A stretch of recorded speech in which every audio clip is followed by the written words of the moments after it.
Welcome to 'Cause We're Nerds, the podcast that covers trends and new releases in comics, movies, video games, board games, and much more. I'm your host Caleb, and today we're talking Aquaman. Does James Wan deliver on an epic superhero tale?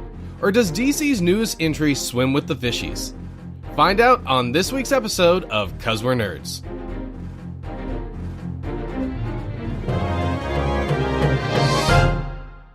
Welcome back to the last episode of 2018 on 'Cause We're Nerds. I am joined this week by my brother, Jacob. I'm here, and Caleb just said fishies. Fishies! You been doing alright? Yeah, Caleb, how about you? Yeah, pretty good. So stick around till the end of the episode where we are going to talk about the changes that the podcast is going to be taking for the next year and all the deets with that. But before we get to that, Jacob, we have a movie to talk about today. Yes, we do, Caleb. So we saw Aquaman.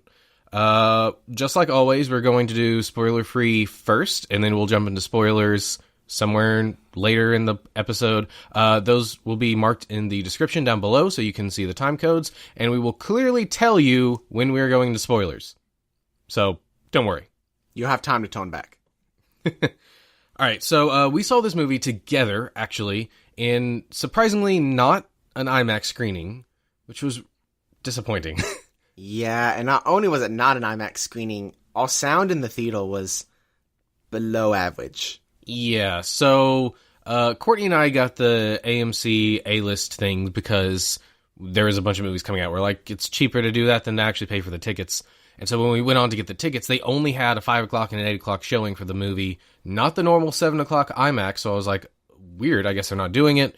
Maybe it's because Spider-Man came out last week, and then Bumblebee came out the same week. So maybe they were taking up the IMAX screenings. We walked out of the theater to realize that wasn't the case, and they just didn't have it, which made me really frustrated. But yeah, so our audio was completely messed up. The mix was so that the voices were incredibly hard to hear, like even in the trailers beforehand. So we're going to talk a lot about this movie today, but keep in mind, there's a good chance we missed something important because we just couldn't hear it. And the voices were, you could hear them, but it was like you had to strain yourself in order to hear the voices. The music, on the other hand, we heard loud and clear the entire time. Which actually leads us into the discussion well, because one of the issues I have with this movie, Jacob, is that the music never stops. It plays through the entire movie, and that might not seem like a big issue, but it well, I guess to the detriment of the film, helps another issue I have, which is that the movie flows like water too well. Normally a movie flowing well is a good thing, but in this movie, it flows so well that it doesn't feel like there's any time for anything that's happening to really sink in, at least for the first half of the movie.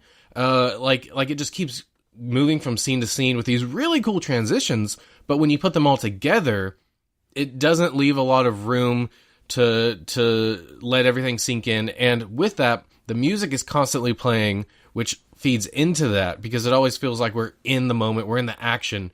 There's never that time where there's just talking without music. Like the amount of time in this movie where there's no music is really, really small, probably 10 minutes or less. Which, to be fair, Caleb, we heard the music louder than we normally would have, so I think if we saw in a regular screening, you wouldn't have as big of a problem with that as you normally would. However, the music was there a lot. It was basically the entire time. I don't think that the issue, I might not have as big an issue with it, but I would still have an issue with it because this is something that some movies do where they don't give you that time and they just bombard you with music. And music is great. Music can have you feel a lot of emotions, but when it's always there, the effect of it lessens to a really great extent because you're so used to it. Now, take a movie that's silent through the entire thing until the very end and there's music, that's going to have a really big impact on you. I agree. Yeah, so that was one of my biggest issues with the film. But that's not all bad. Let's start with something good. Jacob, the action in this movie is like phenomenal. Yeah, I thought the action sequences were really good. Not only when it comes down to one-on-one combat, but whenever there's more than two people involved, I think they did a really good job.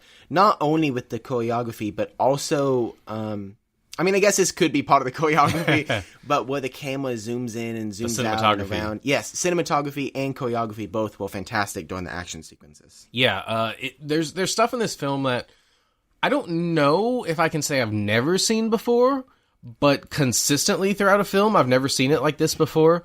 It is done really, really well. It's very high octane. It's very high energy. I don't know if I've ever seen another James Wan movie, but this feels like a stylistic choice that's very specific to him. Not only with that, Caleb, it also seems like they did more one-shots. Instead of taking several different shots of one scene and splicing it together, it feels like they did one continuous shot a lot more than most movies do. Yeah, they did, although I will say, I don't think they're actually one shot, because there's times where it looks like there's some CGI transition or trickery in there. So even though the action scenes look fantastic and are very exhilarating, some of them do look a little bit CGI-esque, just because of the nature of what they're doing. I don't really think that you could do it without CGI.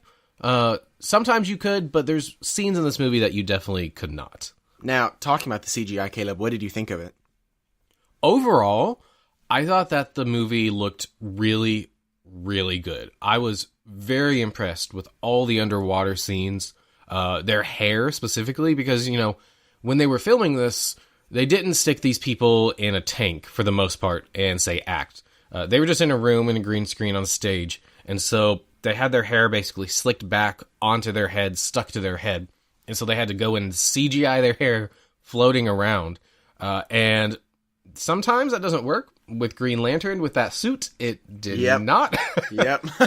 But I think it actually works really well here. There's only maybe one time that I was like, well, that looks a little bit weird. But overall, the hair was fantastic. The underwater effects, I think they nailed. That never felt unnatural to me.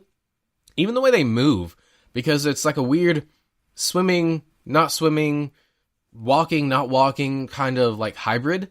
Yeah, but it sometimes it seems as if they don't, but sometimes it seems as if they have propellers on the back of them moving them forward. But then also sometimes it seems like they just have super strength, so one kick takes them pretty far. Right, which is what's the case. Yeah. But it always feels natural. At least I thought it did.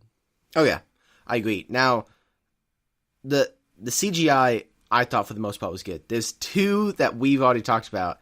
There's two parts that I really saw, but we'll get into that once we get into spoilers. But this is the first movie of its kind, Caleb, right? You mean like underwater? Yeah.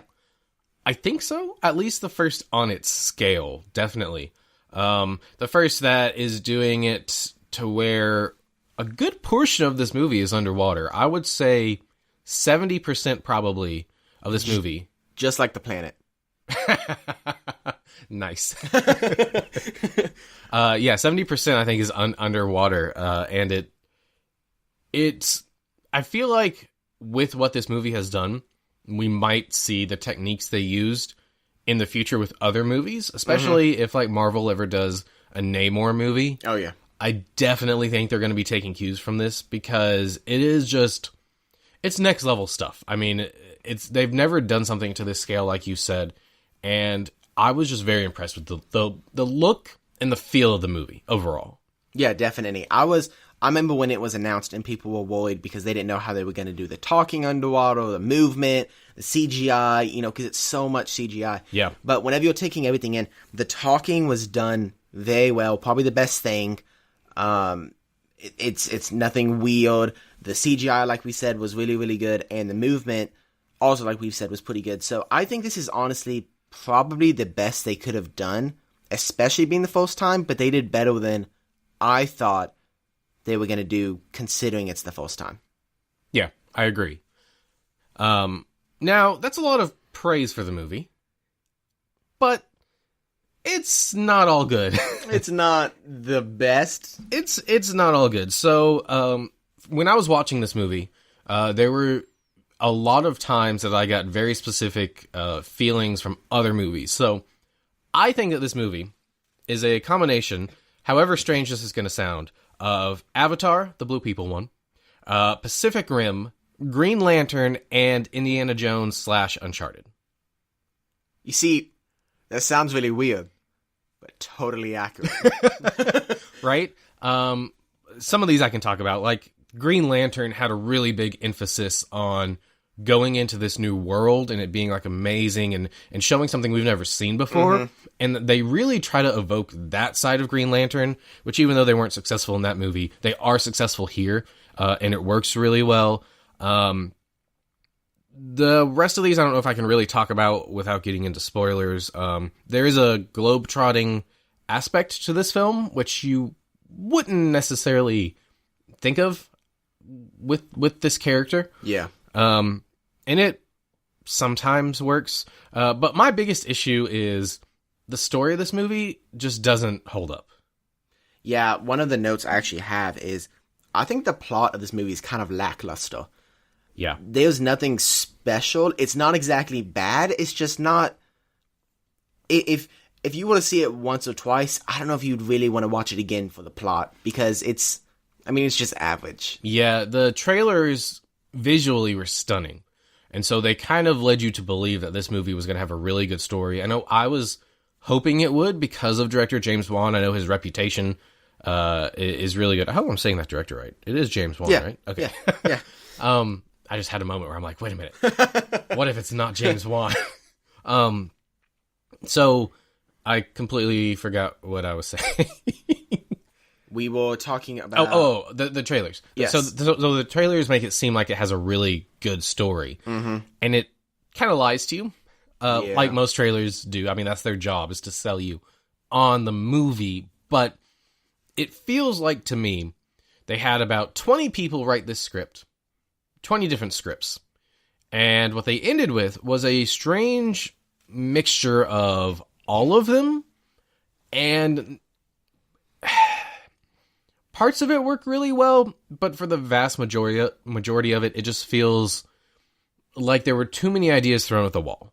I agree. I'd agree with that.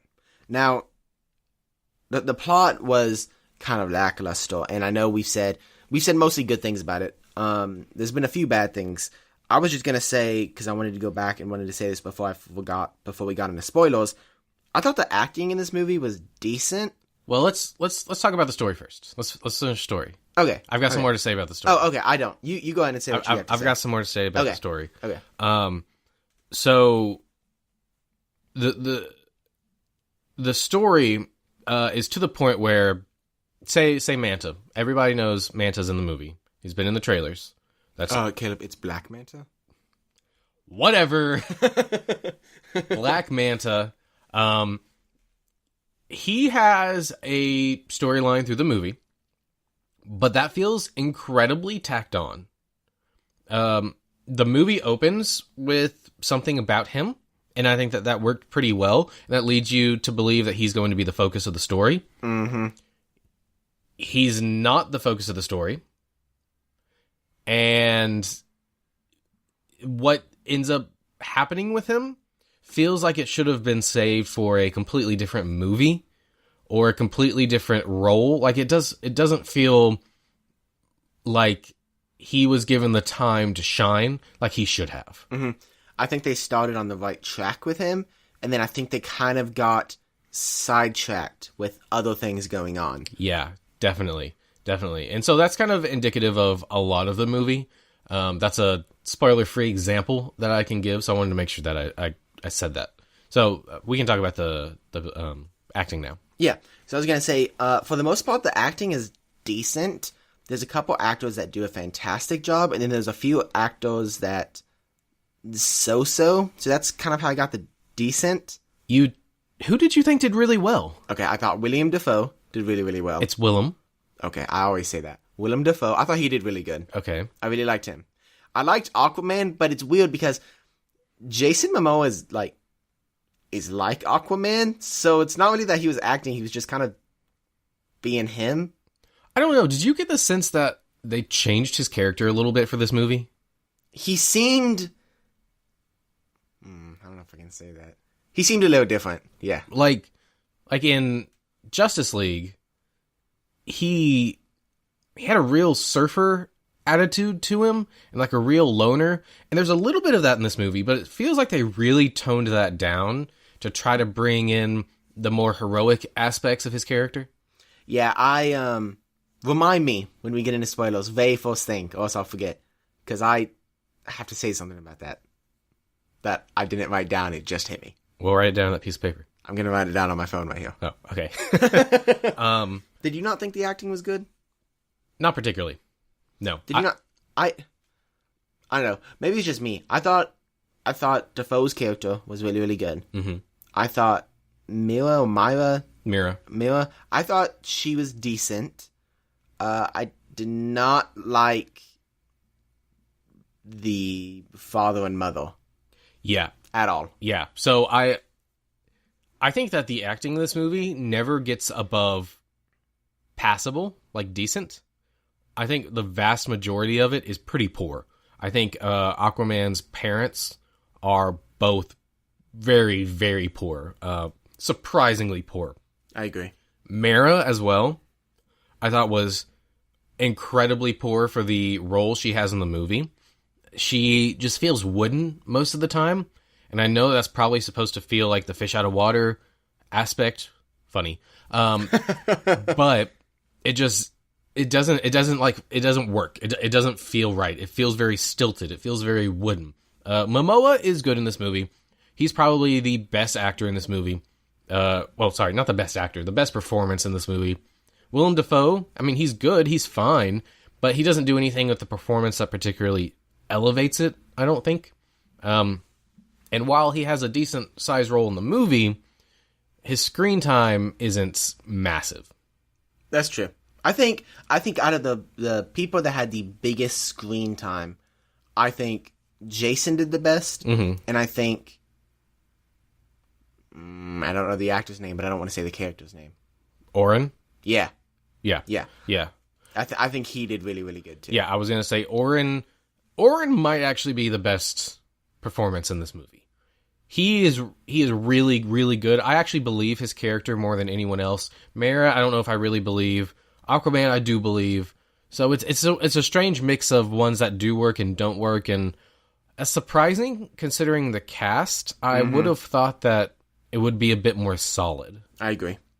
Now, one of the last things that I have, you probably have more, but what did you think of the comedy in this movie? I didn't even think of the comedy, but I think there's like a joke here or there that lands really well, but do they even try to be funny? I think they do. I think it's more subtle in this movie. I caught a couple things that just not even necessarily saying jokes, but interactions between characters are funny a lot. And it's not something that they try to push, but it's something that you can definitely realize if you like comedic movies, which I do. So whenever I watch a movie, I typically look for comedic elements because those are stuff I really enjoy. Yeah. Personally. Yeah, I don't know. It's fine. I mean, it didn't feel forced, but it didn't feel like it was there all that much. I thought the amount that was there was pretty good. Yeah. Like I said, this is not a comedy movie, but the comedy that is there, I think it's pretty good. Yeah, I guess so. That's basically all I have. What else do you have? Going back to the music real quick. I know I complain about the music being there all the time, but I will say there is one piece of score that they did for this movie that really stands out, and it's Aquaman's theme. Oh, yes. They don't use it often. Yes. But when they do, it works really well. It feels iconic. A lot of superhero movies in recent years don't really have a theme anymore. You'll notice, like, the Avengers have their theme, but Spider-Man, I couldn't tell you what the theme is from The Amazing Spider-Man or Homecoming. Homecoming had it. But it's not, like, iconic. It doesn't penetrate. It doesn't, like... You don't remember it. Yeah, the opening credits is really the only spot that it's heavily, like, featured. Right. Like, you remember the Sam Raimi one. You remember the classic Superman theme, the classic Batman theme. That's true. But in recent years, they haven't really focused on that aspect as much. I'd say Avengers is the heaviest one that has. But this score for Aquaman, particularly the one that they use for him, feels of that level. I agree. I really, really like it. And they use it, like you said, they don't use it a lot, but when they do use it, it hits you because it's something that you haven't heard a lot throughout the movie, and they use it at very specific parts where it lands really, really well. Mm-hmm. Oh, there was an instance of CGI that did not work. It's at the very beginning of the movie, towards the beginning of the movie, or it might be the very first thing. I think it is the very first thing. I might talk about it a little bit more in spoilers, but that part of the CGI did not hold up at all. It looked very much CGI. So the CGI is really good, but there's still some issues here. There's lots of different kinds of CGI in this movie. Yeah. I think that's one of the hard things is that some of the CGI they do, since there's so many different parts. For example, this is not a spoiler or anything. There's some de-aging in the movie. There's everything that has to do with the water, basically, is CGI. The hair, there's some elements with like weapons and things like that. And all of those CGIs are different types, you know? Yeah. They're very different. They're used very differently. So I think it's hard because some of those CGI is really, really high. Some of those CGI is, kind of average. And then there's those few instances where it's really low. And you can really tell because whenever the rest of the movie has really good CGI, you really tell whenever it's bad. Yep, exactly. But with that, I mean, the suits in the movie, there's a bunch of different types of suits in the movie. They all look pretty good. Oh, yeah. I thought very interesting, very otherworldly, which I think kind of fits it. There are a couple that I'm going to complain about in spoilers when we get there. But overall, I mean, look, guys, it's a fine movie. It's not great. It's not the movie that we were hoping it was going to be. The first half of the movie, I did not really enjoy all that much. To be honest. The second half actually has some really good stuff in it. I really enjoyed the second half a lot more, but the beginning just feels disjointed. And overall, even, the story is very trite. It's very obvious. There's a whole lot of cliches that I'm going to complain about in spoilers when we get there, to the point where they start clichéing themselves in this movie, if that even makes sense. I don't know if you noticed it. We'll get into it. But, if I were to rank this movie in the other DC movies, it is better than Suicide Squad, Batman v Superman, and Justice League, which is... thank goodness. Thank goodness. But it's not as good as Wonder Woman, which, I mean, like the general consensus for Wonder Woman. It's not as good as that. I thought Wonder Woman was fine. For me, this is probably just a little bit below Wonder Woman. I don't know where I'd rank it with Man of Steel, because I haven't seen that in so long, and because that movie feels so much different from the rest of all the DC movies now. Yeah. But that's where I'd rank it. If you love DC movies, definitely go see it.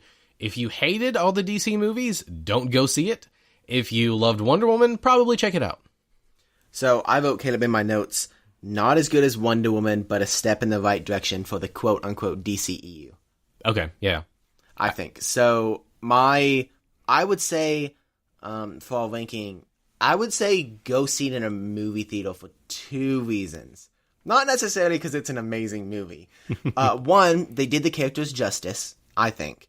Even though the plot was kind of lackluster and it wasn't the best they could have done, I think they did the characters justice. So if you like Aquaman, I mean, I think you're going to like this movie, unless you're super, super picky on storylines, because they do change the origin a little bit.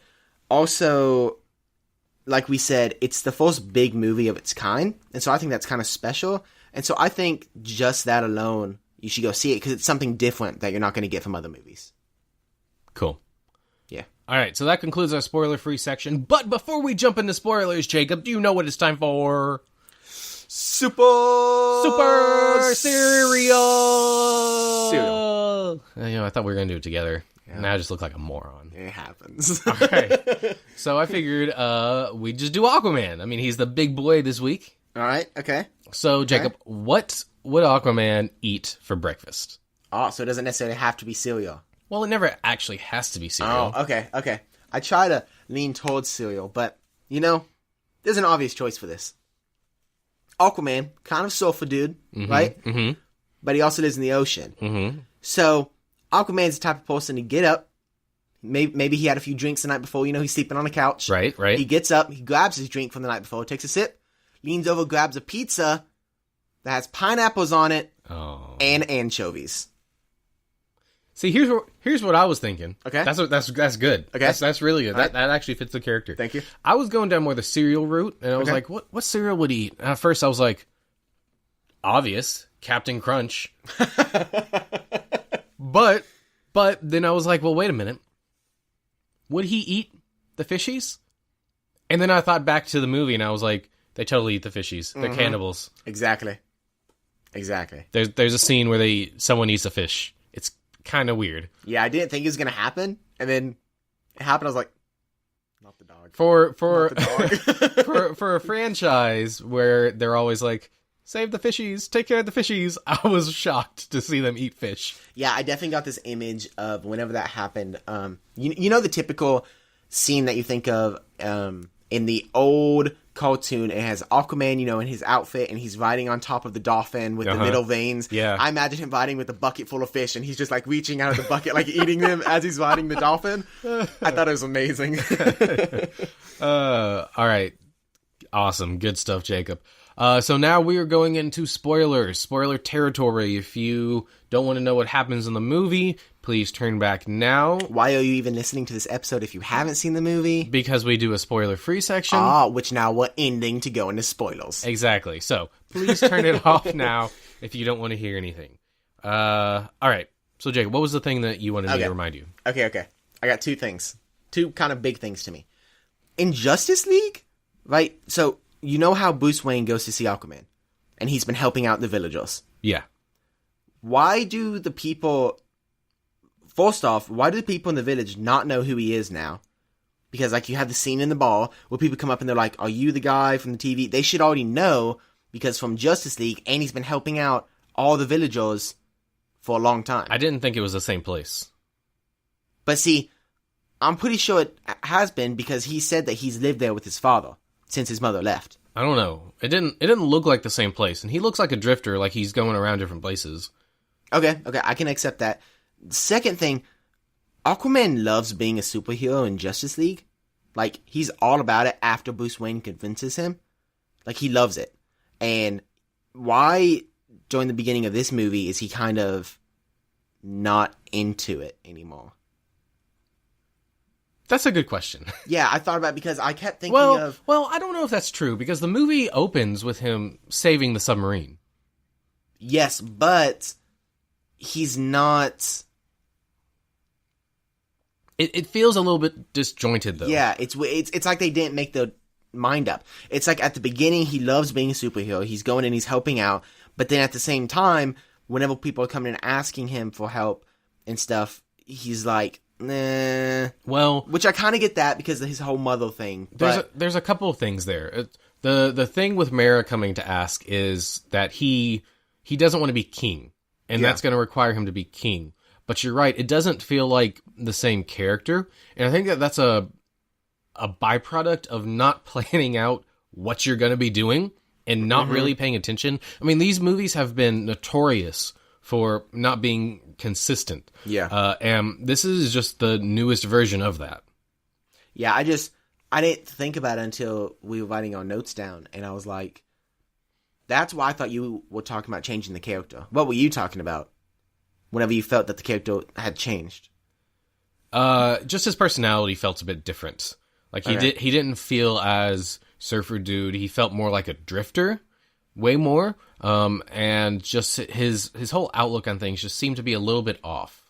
I could see that. I think the reason that in Justice League he was like that, they were trying to really differentiate between the characters, so they really expanded on that aspect. Yeah. But then since this is a movie about him, and there's lots of characters that are not identical, but are like him, they don't really have to expand on it that much. Yeah. That's how I got it. So the story thing with Mara, Courtney brought something up that I have to go back and watch Justice League, which I'm not going to do, so I don't know if it is an issue. But in that movie, he goes and talks to Mara, and it seems like they know each other. And in this movie, she comes and talks to him, and they kind of seem like they know each other, but more like acquaintances. No. I'm pretty sure that was a deleted scene. I don't think he ever went and talked to her. That was in some of the promo art and stuff. I don't think... Was that a deleted scene? I think it was a deleted scene. Because Courtney brought it up, and I don't think she's seen any of the deleted scenes. I could be wrong. No, it was in the movie, because they went and she did the bubble. Oh, you're right. So I don't know if the way that's handled in this movie breaks continuity or not, because he still kind of doesn't know her. Well, he doesn't say anything like he does know or does not know. He just said he's told everybody else he's not going back. He's not going to. Yeah, but in this movie, he doesn't even know her name. And I don't know if he used her name in the last one. I don't know. Like, it's those kinds of things that I'm like, I'm not exactly sure, but I'm not going to go back to Justice League to check, because that's not a good movie. Yeah, if any of you guys know, write us in, because I don't know if... Yeah, go to our Facebook and drop us a note or send us an email, because I would really like to know specifically if it contradicts. But like I said, I don't want to go back to Justice League. Now another thing, I don't really know much about Aquaman in the comics. Most of my knowledge comes from just pop culture. Mm-hmm. Is he bulletproof in the comics? Because he's definitely bulletproof in this movie. So, he's... The thing that I understood was, he's not... Like, in the comics, he's not bulletproof. He's more bullet resistant. But he's not bulletproof. But in this movie, like, he's bulletproof. He's definitely bulletproof. Which is weird, because... So, at the beginning, when they shoot and the bullet grazes his head, it cuts him. But yet, when they shoot him dead on, it does nothing at all. Which I thought was kind of weird. And he gets hit with a sword point blank, and it doesn't do anything. Now, a sword, I don't think he can get injured by swords in the comics. I think he's more prone to bullets than he is swords. It felt really off in this movie, because I thought that he was susceptible to those things, and he's not. And I'm like, why would you do this? You're just powering him up almost to the level of Superman by doing this. Yeah. And they kind of solve it later with the Atlantean weapons. Mm-hmm. But it just felt like something that they shouldn't do. Like, that makes him too strong. No, they described it, though. I forgot. They described it. They said that Atlanteans have stronger skin later in the movie, because they were talking about the war with the Earth dwellers, and they said that they are prone to most of their... They are not prone to most of their weapons, because they have harder skin. I know they explain it, but it feels like if it's not that way in the comics, it feels like an odd choice. Well, see, it's hard to tell, because in the comics, most of the time, he's wearing his suit, which is armor. So it's hard to tell if it's the armor that's stopping it, or if it's... Well, it's armor now. And used to be. Yeah, that's true. That's true. Yeah, so I don't know. Again, write in to let us know if he's bulletproof in the comics. I would love to know, because that just felt really, really off to me. What did you think about Atlantis? Overall, it felt really cool, but I'm trying to think back. Did we get a shot of, like, the whole city? No. Yeah, like You got a shot going through, because it's in those walls. So you got to picture the outside, but not... It seemed like it was big, but we never really got to see it, so at the same time, it was like a weird in-between. But what we got to see, I thought, was really cool. I got a very Naboo feel from Star Wars. Yeah. And I like it. It's just, it's a little different than I thought it was going to be. Something that I did, however, really, really like is they showed the original Atlantis from the comic books. So, like, in the original, like, cartoons and stuff, and I know from the comic books, Atlantis is not, like, a high-tech area. It's more of, like, if you think of ancient Rome, but underwater. Yeah. Same kind of thing. So, whenever they went down there and they showed how, they explained the story about how it's sinking and everything, which is, all in mythology and stuff. But the really cool thing was, I like how they showed, it's all this new technology, but yet, oh, hey, here's still an Easter egg of old Atlantis, which I thought was pretty cool. Okay, so I have a question about that. Mm-hmm. So, again, it was really hard to hear in our screening, but there seems to be 7 kingdoms. Yes. Right? Okay. Yes. So... For the 7 Seas. For the 7 Seas, which we all wondered what that poster was for Justice League, the very first one that came out that said Unite the 7, because it never did anything in the Justice League movie. Yeah. If you wanted to, you could say that it pertained to this movie. That's true. Even though it didn't. But anyway. Well, it kind of did. Well, they didn't mean it, though. Well, what I'm saying. Sure. So we're to understand that Atlantis was on the surface, it sank, and those people split off into 7 different kingdoms. Yes. Right? Yes. Okay. Is Atlantis only one of those kingdoms, or is Atlantis everyone, or is it part of them? No, so I think Atlantis is the central hub, right? So it would kind of be like you're talking about Georgia with all these cities, but then you have Atlanta in the middle. I think that's how I took it, at least, because they said this is where all the major like cargo goes through and everything like that. Now, one of the kingdoms is in Atlantis, but it's not all the kingdoms within Atlantis. And well, I guess that would mean Atlantis is its own kingdom, but it's also the central hub at the same time. It's really confusing. Yeah. And again, I don't know if it's because we missed something because we couldn't hear, because it seemed like Mara's dad at times was not part of Atlantis, but then at times was part of Atlantis. No, he's not part of Atlantis. They said where he's from, but I forgot. Okay, so then that would make them all separate. Yeah.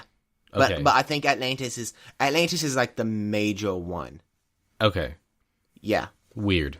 Yeah, I what did you think about how they said it sank, in those 7 different kingdoms, but they've changed, like, how they looked, and they've evolved differently, and... Yeah, I mean, it's a very comic book explanation. I can't fault it there. That could very well even be those origins. But in terms of logic, it felt strange that 2 of them changed so much and the rest of them didn't change at all. See, the ones that I can agree with the most are the ones that are in the trench. Yeah. All of those. I see that because that's a dark area. They would have to change and adapt to that. The ones that I don't see as much are the ones that, Owen, is that his name? Yeah. Owen kills the king. Yeah. And those I don't people. Yeah, those I don't see as much because, I mean... Yeah, it doesn't feel right. It doesn't feel like it makes sense. I guess it depends, like, what they eat and where in the ocean they are, if it's colder or warmer. But with the thing that we got, I mean, it's cool. I like it. I just wish... I don't know what I wish. It just felt a little off, like you said. It was a little weird. But, I mean, I enjoyed it at the same time. I think they look cool. Yeah. Before we get into the other stuff, I wanted to remember to point out that the CGI I was talking about that looked bad at the beginning was the de-aging of the dad specifically. Yep. He looks a little off through the whole beginning, but there's one shot where it pans through a picture. Oh, yeah. And he looks really bad there. I didn't realize he had been de-aged, and so I wasn't sure what had happened until we got later into the movie. You know what I thought about? I literally saw that and I thought about that Santa Claus movie whenever there's a clone of Santa Claus. It's like Santa Claus 2 or 3 and it's like really bad CGI and you can tell, and he like his face looks plastic or like rubbly or something. Like it's a little weird. The de-aging on Willem Dafoe though was really good. Oh yeah, that was super good. Yeah, that looked good. Which surprised me how that's what I'm saying. Like it's the same type of CGI, but I don't see how. I think there's just too much in this movie. They didn't have enough time to do all of it as well as they needed to. And so they did the major parts more. Yeah. Which you would have felt because Willem Dafoe's part was smaller. But it was important to the story, though. That's true. Let's see. What else? All right. I've got some big complaints. Okay. Manta did not need to be in this movie at all. I know I mentioned this earlier. He felt so tacked on, and then he has that one action scene that we've seen in the trailers. Yeah. And then we think he's dead until the after the credit scene, and then it reveals he's not. Yeah, So I liked what they did at the beginning, right? I was liking it so far. Yeah. Like the whole sub thing and him walking with Owen, I liked that. I was a fan of that. Now, that one fight scene, and then he's done, and then he pops up in the after credits, I was like, that's really disappointing. Because he's a really cool character. Yeah. Like, I think a better option would have been maybe to have the sub help him in the beginning, right? Him not get his armor until the end, like Owen's about to go to war with the other nation, so he gives him the armor to help out. Something happens, he doesn't get there, but now he has the armor, and Owen's taken down. I agree. And it's an after-credit scene, him making it. It's a tease, yep. Yeah. I totally agree. I think that would have fit much better. And you said you liked him working with Oren. I kind of like that, but we don't know that, and everything before that feels way too convenient. Like, oh, there's a problem. Here's this thing to solve it. Oh, here's this other problem. Here's the thing to solve it. There's the giant wave that comes across that we don't even know what is for a while. Like, there's things that happen that don't really connect well until later in the movie. Yeah. But they're not meant to be that way. And so it feels really off. I could see that. I thought, now, one thing, like the plot being lackluster, whenever that sub came across, I immediately knew it was like Owen that did it. Oh, yeah. You know, like immediately. Immediately. Not even a doubt in my No mind. question. And I was like, now, what I wasn't sure is if Dafoe's character was bad the entire time. I really thought he was going to betray Aquaman towards the end. Mm-hmm. But then whenever Owen calls him out on betraying him, I was like, oh, so he is actually good. And that's not, I don't know if that's because I thought maybe there had to be more to the story because it's so lackluster, or if I'm used to Dafoe being the bad guy because Green Goblin. Well, this is another major problem I have. If Oren knew that Volko was a traitor, why did he just let him swim around for half the movie?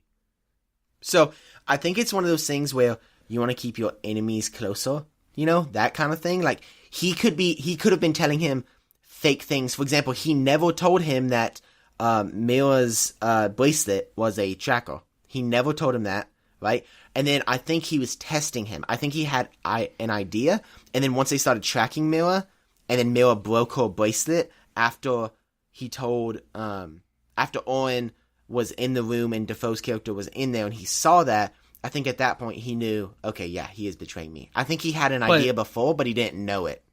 But why pick that moment to do it? Like, there didn't seem to be any reason why he picked that moment versus any other moment. Well, he had already sent, he had already sent Black Manta and stuff after Aquaman and Mila, so there's no point to keep him alive anymore. There's no point. He doesn't have a use for him anymore. Well, what was the point in keeping him before? In case Mila or Aquaman told him, like, where they were going or something like that, and that way he could say it. I don't know. I'm not making excuses. I'm just saying there's no explanation, so you could see it from either way. Yeah, it doesn't... To me, it didn't make sense. It felt like poor writing. It felt like it came out of nowhere. Feel like they made the movie, they were like, oh, crap. Wait. Yeah. They went back, yeah. Because there were no hints that Oren knew. Yeah. So it felt really off. Another thing I had a really big issue with is there's some suits in this movie that the Atlanteans use. There's a couple different ones. Yeah. There's like the regular one that it seems like they're police, and then there's like the high-tech ones that are like bigger and bulkier. Like the red and white ones? Yes. Those, yeah. Those look like Halo suits to me. Okay. If you have this rich mythology of people living underwater and fish and ornate design, why are you going to stick your enemies in these bland, boring Halo, Iron Man, whatever character you want to say suits? They felt so out of place and so boring that I just saw them as stormtroopers. So here's my thing. I know in at least the cartoon, I don't know about the comics, but I know in the cartoon, I don't remember which one it is. It's not Young Justice. It's not... Anyway. It may have been the old Justice League whenever it goes in a Aquaman story. The Justice League Unlimited. Okay. I think it may have been that one. So in that one, they have androids. Not android. Androids. They have androids down there. That's like the police. Okay. Right? But they're governed by people. So I wonder if they use the suits as kind of like an Easter egg, but at the same time, they were like, well, we don't really want to use androids. We want to like raise the stakes. But the thing that confused me is for the longest time, I didn't know if they were robots or not. Because like you could see a face, but I wasn't sure if it was like projected face until like they got stabbed and then like, and Mila like knocks the mask out and the guy like chokes. I was like, okay, well okay. Yeah, so I hated that. I hated that so much. I'm like, you've got Aquaman with this awesome armor. Why don't your other people have armor that's similar? I know that they've got the suit so they can breathe above water. That's fine. You can have a suit for that. But why is that what they picked? The design is okay with me. The worst thing that I don't like is how bulky it is. It seems way too thick. Well, that's part of the design. Well, no, I'm saying like I don't have a problem with like the helmet piece and like the jet thrusters on the back and the bottom. I don't have an issue with that stuff. But I do have an issue with how bulky it is. I feel like if they brought it in more like an Iron Man suit, you know, I think I would have liked it a little bit more. Well, that's part of my confusion is they've got all this technology, but that suit looks like it was built with just regular us technology. Like, it doesn't look advanced in any way. That's a fair complaint. Except for, like, the mask when the water comes out. But, Yeah. like, it just doesn't feel right. And it feels like a big missed opportunity. Okay. I could see that. Now, whenever you were talking about this movie feels like all these different movies, right? You mentioned Indiana Jones. I'm assuming you're talking about the adventure for the Trident. Yeah, that whole thing, which felt like it came out of nowhere and should have been started much earlier in the movie. Yeah. See, I liked the adventure for it. I enjoyed that. But I wish it was started earlier. It did seem to come out of nowhere. Now, once they got started, I liked it because you weren't stuck in one place the entire movie. You know, it allowed you to see different areas. And I think without the adventure without trying to get the Trident, you wouldn't really get to see them on land that much. And so the entire movie would have been underwater. I liked the idea. I mean, it felt a little off in the movie they made, but if they would have made that more of a focus, I think it would have worked a lot better. Yeah, it wasn't... The problem is, this movie doesn't really have a main focus. There's like 3 or 4 different focuses, and it kind of just switches in between them. Yep. And so that's one of the biggest things about the plot, is it's hard because it's not one plot. There's like 3 or 4 plots going on, but one's not bigger than the other. It's just there. Which, again, leads me into another one of my major complaints. So they jump out of the plane, they get to the desert, he falls through, almost dies getting down there. Mm-hmm. They find the thing, which, okay, all that's fine. And then they're immediately in another city?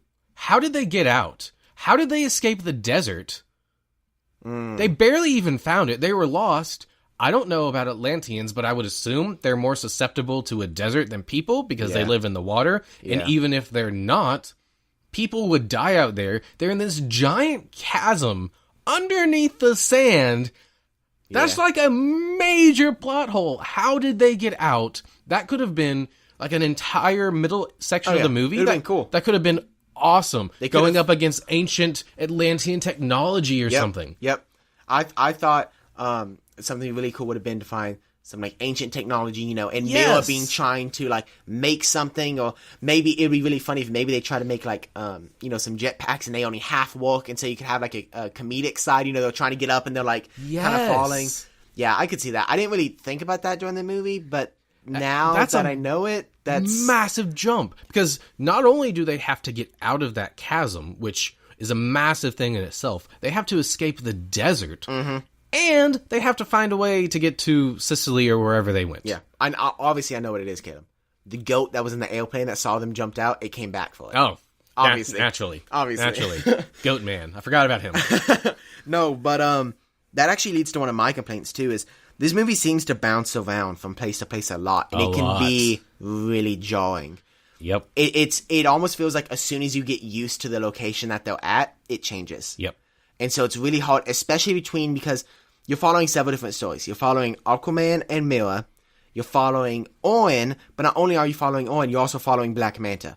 So it's really confusing because you have 3 places in a matter of 10, 15 minutes, and you can't really get acquainted to each place, with the exception of, I think, Sicily or wherever they went. That location was a little bit better because they were there for longer. I don't even remember what they went there for.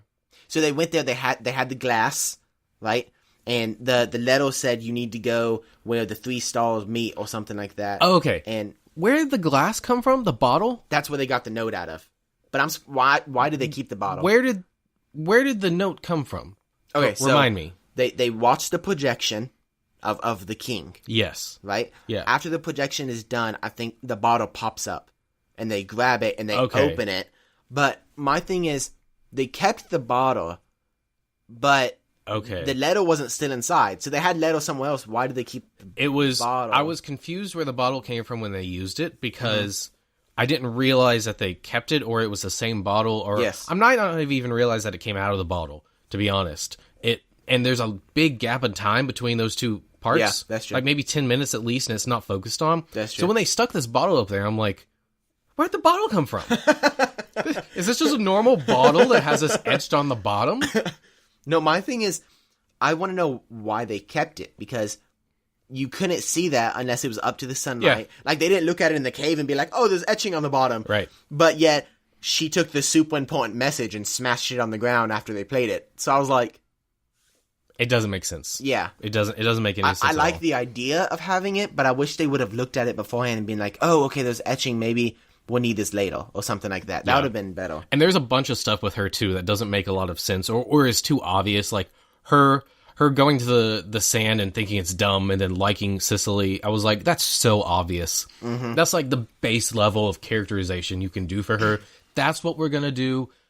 I know it's something small, but it just frustrated me so much because I knew as soon as she said the thing about the desert, I'm like, oh, well, this is him coming to like the water and this is her coming to like the land, and it's forced. Yeah. Also, their relationship, super forced. Like, there's a point where they go from desert to Sicily, and he's like trying to impress her there, but before that, they like didn't even really want to be together at all. It was really weird. It was a really jarring, like it felt like there was a missing part of the movie there where he just started to like her. After that, how it developed after that with what they were doing, that worked. But that initial start just felt like, again, out of nowhere. I agree. Yeah, it kind of like, which is weird because not only did he go to try to impress her, he like liked her at that point. So it wasn't even like he was like, oh, maybe I'll try to be friends with her. No, it was like, you know, I want to be with her now. I'm going to go out of my way to like, get her to like me. Yeah, and I was like, that's kind of weird. Yeah, it didn't make, it just, so it's just one of the many cliches. So I started noticing two specific cliches that this movie did, which are already cliches, but then they do it so often in this movie that it could be a cliche in itself. The first one is where someone goes, no, call me, blah, blah, blah, blah. Yeah. Ocean Master does it. Black Manta does it. I feel like there's someone else that does it. That's way too many times in one movie. Yeah, I agree. And the other thing, I don't know if you noticed this, Jacob. This happened like 6 or 7 times in the movie. Literally, I'm not exaggerating. Where two people are standing having a conversation, you think everything's fine, and out of nowhere, there's an explosion on the side of them, and they go flying. Yep. They do that so many flipping times. Mm-hmm. It was so distracting, so annoying. That's fine as a thing if you want to use it once or twice. Yep. Don't do it 6 or 7 times. I agree. That's lazy. Yeah. I also didn't like how going from like, so when Owen goes to visit the fish people, like, I didn't like how out of nowhere he just like killed the king and stuff, and like the daughter was like, I'll join you. Like, there's no way that would happen. There's no way. And him killing him came out of nowhere too. Like, and then Mara's dad was just all of a sudden on board. He's like, oh yeah, cool, I'll just do treason or whatever. Yeah. Kill and these people. They mentioned it, Mill said, you wanted this war all along, you know that he's lying, about the sub. And he's like, well, yeah, but he was like a nice guy from the beginning, and then he goes to killing innocent people, and then at the end he's like, wait, no, Aquaman's the king. I'm like, and if he was for it the whole time, why didn't he just say yes before the submarine got there? Exactly. It doesn't make sense. No, it doesn't make any sense. There's a lot of fallacies in this movie. All right, so the last big thing I have, well, it's not even a big thing. The last thing I really have is Ocean Master's mask. Well, I've got 2 questions, actually. I'm assuming the person that unites all the kingdoms becomes Ocean Master? Yes, yeah. So, is Aquaman now Ocean Master? Yep. Okay. Weird. Second thing, the Ocean Master mask. Yeah. How did you feel about that? I loved that because, I loved it, but it was also a little weird because, one, it's exactly comic book accurate to Owen. I loved that aspect because normally, whenever characters have like a mask on and off like that, they won't show it because the actors like their face to be seen, and stuff like that. So I really liked it. The thing that was kind of weird was that it moved and it was like metal. Yeah. But it was like solid because that blade couldn't get through it. But like the eyebrows moved. It was like Deadpool's mask, kind of. Yeah. And I was like, that's kind of weird. But the reason it felt a little bit more weird is this movie feels relatively realistic throughout. Until you get to that. And then a metal mask is moving with eyebrows. Yeah. And I was like, I like it. I just wish it would have fit into the movie a bit more. Maybe if you had some more comic booky things throughout the movie, maybe. Yeah. But just felt a little off. Well, so what am I trying to say? Goodness, so many thoughts. So first off, they spoiled this. Now, this was in the movie in a poster.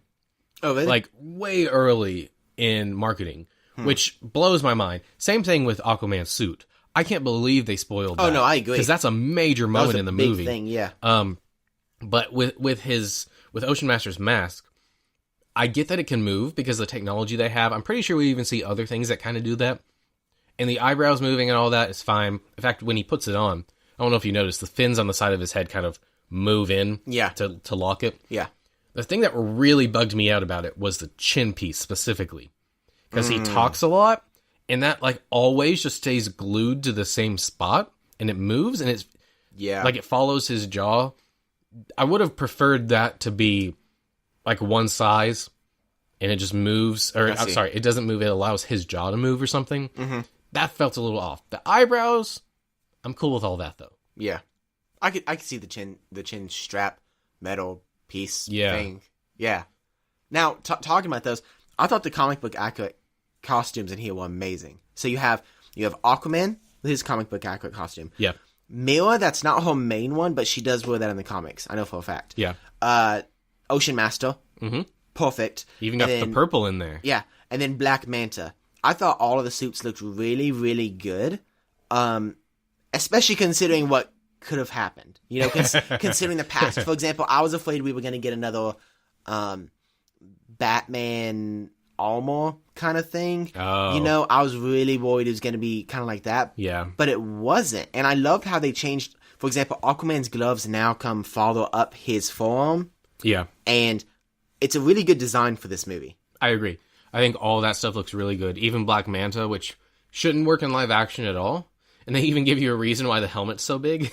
Yeah, I really like that because he shot in the mask vault, and I said, he's like, needs to be bigger. And I was like, okay, that was good. Yeah. That was good. I liked that. Yeah, that was good. Let's see what else I have. Certain shots in this movie are amazing. Oh, yeah. There were some really big shots. For example, whenever Aquaman comes out of the waterfall and he's in his suit, which they did spoil, and the music's playing in the background, that was awesome. Yep. The very last shot, which is super cheesy, but he's rising out of the water.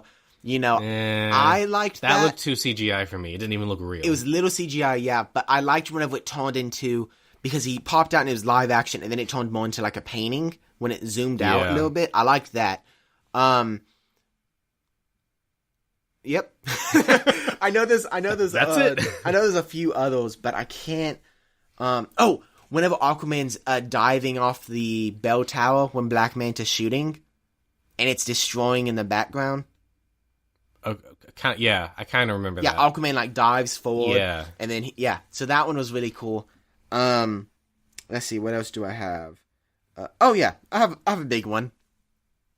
I'm confused on something. So I'm a bit confused on who could and who could not breathe air from Atlantis. So they tell you. There's one point in the movie, it's one line, if you missed it you wouldn't know. She says, only the highborn can breathe both air and water. Okay, so that makes sense for most of it. But then you go down and, you know, so you had the people wearing the suits, right? And they had to have that to breathe. So the fish people, are they highborns? Because I didn't think so, because they have gills. So I think highborn meaning like of royal blood. So from any of them. Oh, okay, that makes more sense, because I was thinking the fish people had to breathe water, and they do the entire time, except for at the very end, whenever the princess pops out of the water and she's in like her little pod, but it's not covered and she's just breathing air and she's fine. Yeah. So I was confused. I was like, how does that... Because Mila's not actually royalty. Yeah, she's the daughter of the king. Oh, I guess you're right. And she was gonna marry Owen. Yeah. Okay, I see. I forget. I was thinking she was just marrying into royalty, but she herself is not royalty. No, she is. Okay, that makes sense. Yeah. And speaking of the end, I will say the end fight scene is great. The whole thing, the battle, the fight on the top, I thought all that was really good. Oh yeah, that was probably the best part of the movie. Oh yeah, and especially I loved whenever the that big creature popped out of the ground. Yeah, that was awesome. Epic. And he's like riding it. I was like, okay, that's the Pacific Rim moment. I was like, that's awesome. Let's see, what else do I have? Oh, so I have one more thing, but it's after credit. Do you have anything in the movie left? No, not really. Okay. So the after credit scene I didn't like because so you wait for the credits, and you expect a tease for the next movie, right? And the tease that we got was Black Manta, which we've already seen in this movie, and we've seen what he can do. There's nothing super special they can add to the next movie about him. He's going to be the same exact character. And I didn't like that. What I didn't like even more is they introduced this Asian character, and they don't say who he is. I thought they were going to do some, like Black Manta would wake up, and he's asking the Asian guy questions. He's like, who even are you? And the Asian guy, like, oh, I'm... And, they drop, like, a name or something. Nothing at all. Yeah. He's just this weird guy that's been on TV that has all these pictures of, like, Aquaman. And Yep. I was like... So, I now know what it feels like to be a regular audience member. Yeah. Because this is probably what most of them feel like at the end of a Marvel movie. Where it's like, who is this guy? Only... I didn't have anyone I could turn to ask who this guy was. Exactly. Like, nobody was in this theater. That's probably how people felt whenever... Nick Fury was like, I'm here to talk to you about the Avengers Initiative. Everybody was like, and regular people were like, what's that? I'm assuming this guy's from the comics, but I don't actually know. I don't know. I even looked it up afterwards because I was trying to find stuff. I couldn't find anything. I don't know if it's a character they made up or they changed, like, in the comic books, maybe he's Caucasian. This one they changed him to Asian, which is, I don't have a problem with that. But the problem that I do have is that they didn't name drop or anything. I wouldn't even. They didn't tell you who he was. Yeah, I don't even care if they didn't have to say anything about the next movie. I don't care about that. But the fact that it was the same thing we saw through the entire movie, and then it was just a random guy, I was really disappointed. Yeah, but that's all I have. I mean, this movie, I'd go see it in theaters once. I want to go again. If you want to watch it again, I'd wait till like Netflix maybe or something. It's a long movie too. Yeah. It feels long. And that's because the beginning is really slow. So it's not that the beginning's slow. It's just that it feels disjointed and you can't get invested. The beginning to me is not super interesting. So the problem is about halfway through the movie, I decided, okay, I don't really like this movie. But then the second half started getting good. So when I finally got to the point of, okay, I want to watch this movie, it was over. And I was like, well, I don't want to go through the beginning again. Yeah. I was sitting there thinking, okay, I need to go see this movie again since I can't hear half of what they're saying. And the longer it went on, I thought, you know what? I'm not going to do that. It's fine. I don't need to know what they're saying. Yeah. So take that how you will. I am interested to see how, I mean, the quote-unquote DCU is crazy right now, so I don't know what's going to be happening with that. But I am interested to see if Aquaman is now going to be wearing that suit all the time, if he's going to be... Probably not. They'll probably take it off and ignore it. Probably. He'll probably... In the very next movie, they'll probably undo everything they did in this movie. He's probably going to say, I can't be king, And speaking of ignoring it, there's only one dropped line to reference Justice League in this movie. Yeah. So they pretty much ignore all of Justice League too. Yeah. Oh, I told Caleb, everybody, I thought this was funny. So we're sitting in there and the movie's about to start. I said, Caleb, what if the movie starts and Aquaman wakes up and he was dreaming about Justice League? And he said, that's an awful dream. And it was like a nightmare. And they just undid everything in Justice League. That's such a good idea, though. He wakes up, he's like, I'm glad that didn't happen. Or, something like that. Like, yeah. I just thought it would have been so funny. But... Oh, man, that's great. But you know what, Jacob? That was that, and this is this. It's time for What You've Been Up To. Ooh, that was good. Well, I saw Aquaman the other day. I finished Titans the other night. Oh, okay, yeah. I think you mentioned it to me. So I won't say anything spoily, because, Caleb, you're watching it too. So, I think it's good. They've already renewed it for a second season, which okay. I'm pretty sure they signed on for several seasons. Yeah. So it's good. There is a post-credit scene, so you need to watch the finale all the way through. Which, by the way, there's not a scene at the very end of Aquaman, just so you know. Yeah, it's only the mid-credit scene. Yeah. Which is actually what Titans, it's weird. It's like a third of the way through the credits. Like, you think it's going to start, and then it doesn't. Oh. And it's really weird. But, yeah, so it's really good. I'm excited for the next season. A little worried at the same time. You'll see once you watch the post credits. Okay. But overall, I'm surprised at how well Titans did. Okay. I do have my nitpicky things, Starfire during the entire time, which is weird. She never got her, straight hair that was in the pictures they released for the episodes. That's weird. She never got it, which is... Well, it's kind of like Hawkeye having the glasses for the Avengers promos, but never getting it in the movie. Yeah. And then it's... I'll say this. This is not really a spoiler. The show should not be called Titans, Okay. They're only ever a team once in the entire series, which is really disappointing. So it's kind of like the Defenders. Yeah, so it's... I like how they do the stories based off individual characters, and then at the end it's more of stories based off two characters, but it's never really all of them together. That's frustrating. Yeah, they do have a fight scene together, but that's mainly it, and it's a little disappointing. But I think they'll save that for season 2, which I'm excited for, and there's some pretty big things coming. So yeah, it's basically what I've been up. And I started the new Spider-Man DLC last night. Oh, okay. Silver Lining. Good. Very first fight scene is the hardest I've ever had in the entire game. Awesome. I died 4 times. Okay, good to know. And I have it on easy. So, I don't know if they were just like, you know what, it's the last DLC, why not? Or... I do have to say one thing. Okay. About it. You know that annoying... Have you came across the annoying girl in the story? The, where you have to take the pictures for and stuff for her fans? Speedball. Speedball? Yeah. She's in every single DLC. But those are optional, right? Not if you want 100% it. Or get all the costumes. We'll see how much I want those costumes. I was so mad. She was in the second DLC, and I was like, okay, I don't think she'll be in the third.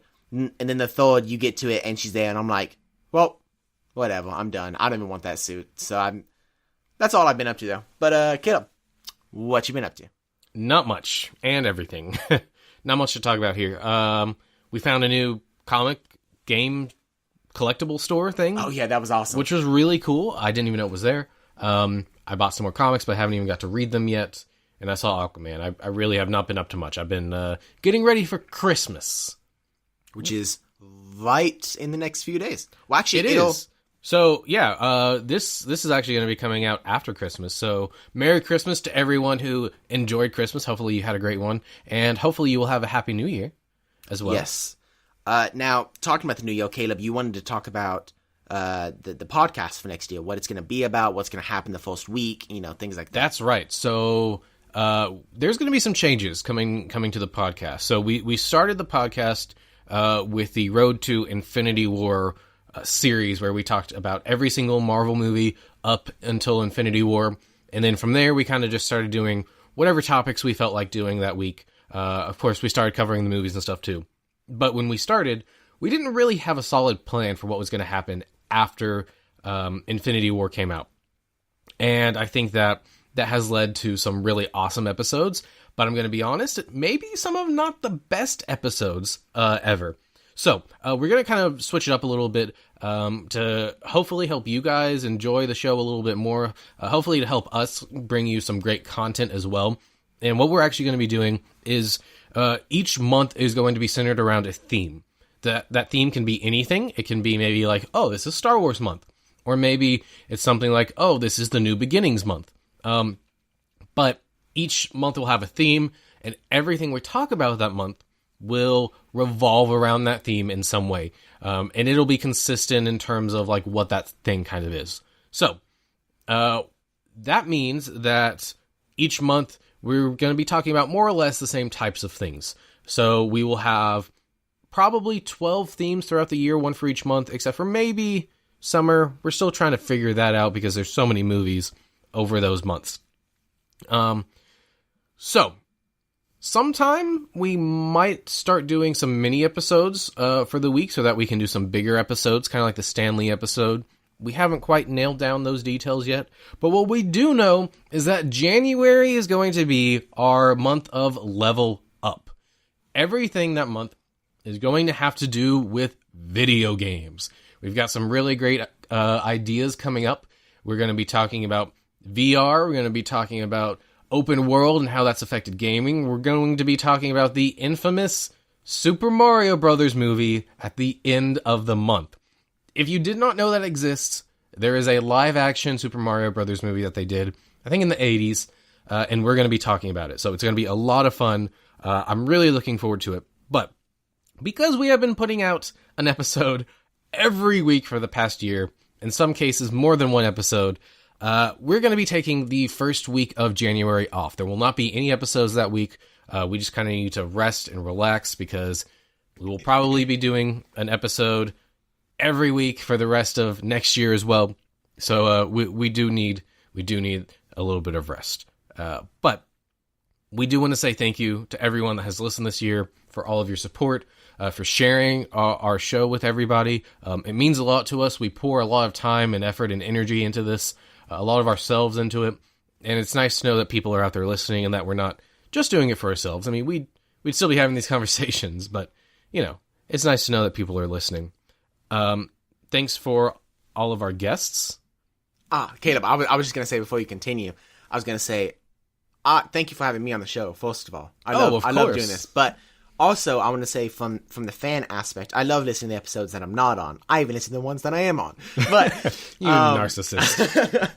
I just wanted to say that thank you from the fan perspective. It's been amazing, to have something to listen to every week, whether it be coming home from work, on the way to school, or whatever have you, just sitting on the house. It's been a real pleasure to listen to the episodes, and I know I'm not the only one, because obviously, we have people keep coming back every week to listen. That's right. And so I just want to say, along with Caleb, thank you for everybody that listens. If you ever wanted to just thank Caleb, Caleb's the one that really is behind everything on this show, no matter who the guest is on, or if it's Zach or me or Chris or whoever it is, Caleb's behind basically every single episode. And so he's poured the last year of his life into this. So it's a lot of hard work. And if you guys just wanted to just say thank you or something, you always have the Facebook page, you always have email, there's ways to contact him, message on Instagram. But if you guys ever just wanted to say thank you or, just give ideas for episodes or something, he's always available. Like I said, he loves doing this. He loves having guests on. He loves just naughty things because he's a nerd. So if you guys just wanted to ever say a shout out or something, just, send love his way because he works a lot on this episode. Thanks, man. Anytime. I do want to say thank you to all the guests that we've had on over the year. That, of course, includes you, Jacob, Andy, and Chris from the CNC Power Hour, Ward, also known as Chris, from our Does Canon Really Matter episode, my wife, Courtney, who's been on a few times, Zach, of course, my original co-host, and his brothers, Blaine and Tyler, who have been on a few different episodes. I think that's everyone. Oh, of course, my uncle who made a cameo appearance, Uncle Don, in our Stanley episode. So I think now I've got everyone. And for Michaela, Zach's wife, for the after credits scene in a couple episodes. Yeah, her cameos here and there. Thank you to all of you guys for making yourself available, for bringing us your knowledge and your thoughts on everything. Thank you so much. We couldn't have had a show without you guys.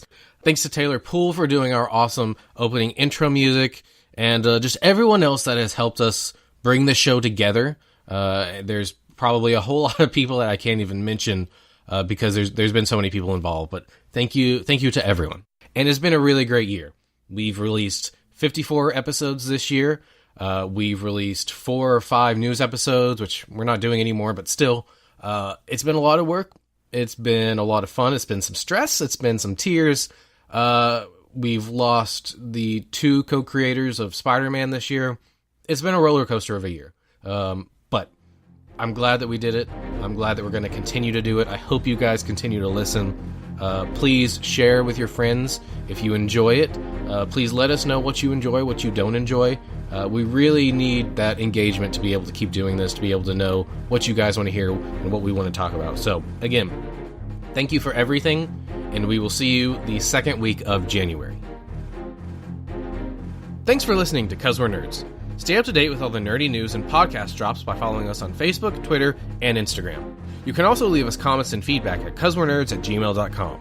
That's CUZWERENERDS@gmail.com. And as always, if you enjoy this podcast, we would love it if you could leave us a 5-star review on iTunes. Next month, we dive into the world of video games as our month-long Level Up celebration begins. We'll see you there. Thanks for a great year, and as always, stay nerdy.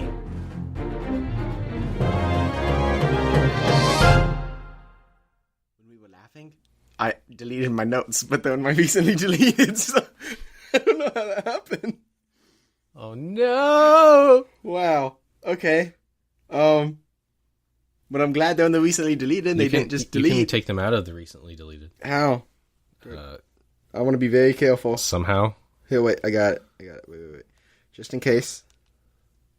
We're gonna screenshot these just to make sure they won't. Because I shook my phone and it deletes them. Okay. How do you take them out? What do you do? Wow, that could have been very bad.